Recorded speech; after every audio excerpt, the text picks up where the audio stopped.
லோக்சபா தேர்தலுக்கான கூட்டணி குறித்த அறிவிப்பை சரியான நேரத்தில் காங்கிரஸ் வெளியிடும் என்று மத்திய அமைச்சர் வாசன் தெரிவித்துள்ளார். சென்னை துறைமுகத்தின் ஒப்பந்த தொழிலாளர்களுக்கான இலவச மருத்துவ முகாமை மத்திய கப்பல் போக்குவரத்து துறை அமைச்சர் வாசன் துவக்கி வைத்தார். பின்னர் செய்தியாளர்களிடம் பேசிய வாசன், லோக்சபா தேர்தலில் வெற்றி பெறுவதற்கான கூட்டணி குறித்த அறிவிப்பு காங்கிரஸ் தரப்பிலிருந்து சரியான சமயத்தில் வெளிவரும் என்று கூறினார்.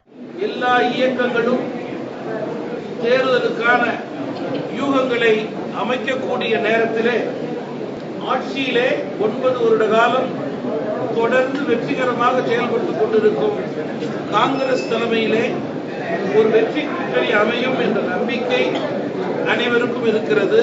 அந்த நம்பிக்கைக்கு ஏற்றவாறு தேர்தல் நேரம் நெருங்கும் போது சரியான சமயத்திலே அதிகாரப்பூர்வமான அறிவிப்பு வெற்றி கூட்டணிக்கு அகில இந்திய அளவிலே வெளிவரும் என்று நம்பலாம்.